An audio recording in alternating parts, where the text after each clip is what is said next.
Estamos de volta com o programa Oswaldo Berti. Para você que chegou agora, o nosso assunto hoje é contrato. Realmente, contrato, aquela palavrinha que às vezes costuma dar um pouco de dor de cabeça no primeiro momento, mas que depois é a garantia de um sucesso e uma conquista plena sem maiores problemas.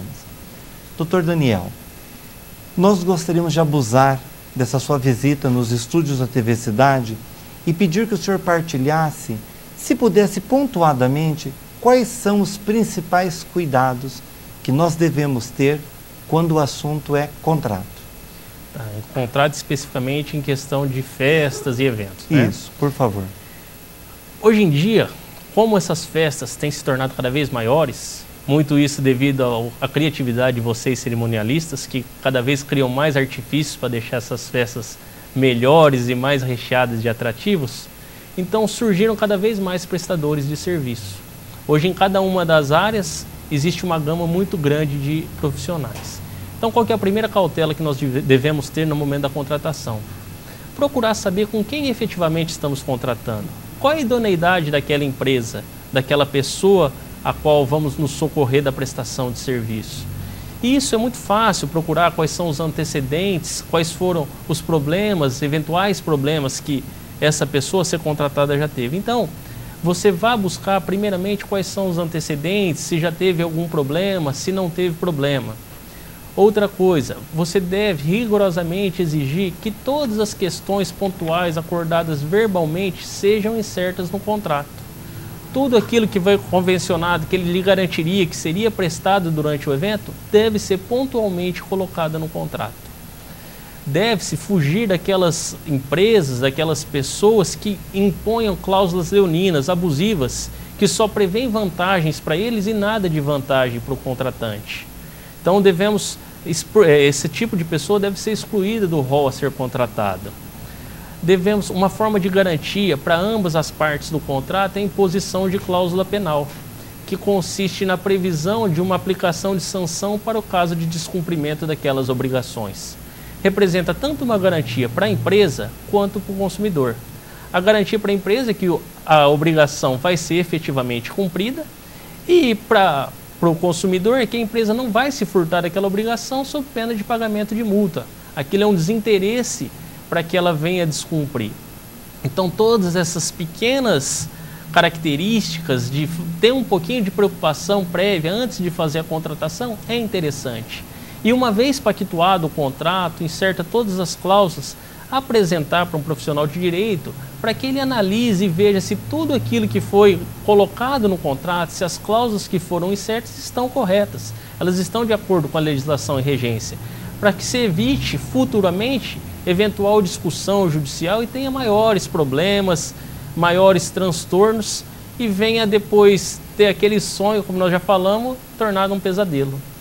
Doutor, vamos imaginar que uma das pessoas contratadas, um dos fornecedores, não venha a cumprir o contrato estabelecido. Gostaria que o senhor partilhasse também quais são os caminhos. Nós sabemos que o senhor presta este serviço. Então eu gostaria muito de saber, e também acredito que o meu telespectador gostaria muito de conhecer quais são os caminhos que ele deve fazer, que ele deve percorrer, caso aconteça uma situação como essa que não é muito agradável, mas que ele deve ter o conhecimento para lançar mão, caso seja extremamente necessário. Uma vez descumprido o contrato, dá ensejo ao contratante a exigir o implemento daquela obrigação e, como ela não vai ser possível ser cumprida, que seja indenizada pelos prejuízos suportados.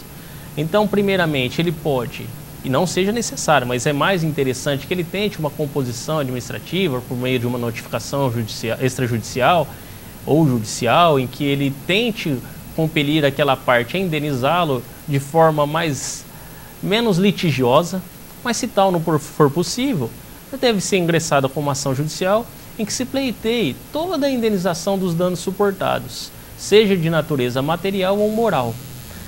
Hoje em dia, se nós formos olhar as decisões dos tribunais, são cada vez mais constantes decisões nesse sentido, porque os aborrecimentos têm sido muitos, os transtornos têm sido cada vez maiores, Vou só te dar um exemplo claro. A semana passada, o Tribunal de Justiça de Minas Gerais julgou um caso inusitado.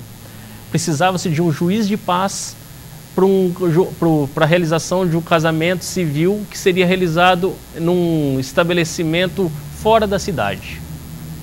Como o juiz titular não podia comparecer, fizeram uma requisição para o juiz substituto. Marcada a cerimônia, todos lá presentes, e o infortúnio, ele não compareceu, a cerimônia não foi realizada. Ajuizou-se uma ação judicial e saiu agora a decisão em segundo grau, confirmando a decisão de primeiro grau, e realmente houve a condenação por dano moral do cartório e desse juiz substituto, sendo condenados ao pagamento de indenização por danos morais na quantia de R$10 mil. Então, isso demonstra que cada vez são maiores os transtornos. E se nós não tivermos um mínimo de cautela, isso pode se tornar cada vez maior. Doutor, eu gostaria muito que o senhor tivesse o carinho de deixar para os nossos telespectadores o telefone de contato, o site, ou até mesmo o e-mail, para que as pessoas pudessem... o nosso bate-papo às vezes é muito curtinho, mas eu acredito que é um assunto que daria para tomar um café a tarde toda. Gostaria que o senhor deixasse seus contatos, porque as pessoas com certeza poderão expandir os seus conhecimentos, tirar dúvidas e de repente até utilizar dos seus trabalhos. Por favor. Tá.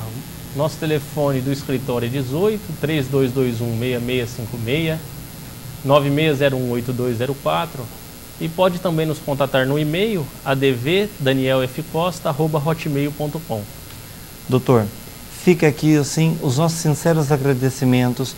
Nós sabemos da tribulação do seu dia a dia, mas acreditávamos que é um assunto de extrema importância. E nada mais do que ter a presença e a honra de tê-lo aqui conosco, por ser gabaritado e ser extremamente reconhecido na sua área de trabalho. Que Deus o abençoe e que o senhor possa continuar conquistando e galgando cada vez mais na área escolhida o sucesso que lhe é peculiar. Muito obrigado, Oswaldo. Eu que agradeço o convite e desejo que você continue cada vez mais trilhando esse sucesso, que ele vá se consolidando cada vez mais, porque você é merecedor de tudo isso que tem conquistado. Agradecido. No próximo bloco, nós estaremos entrevistando o empresário Tom Silva, empresário responsável pelo site seuevento.net. Não saia daí que eu volto já já. Voltamos em instantes com o programa Oswaldo Berti.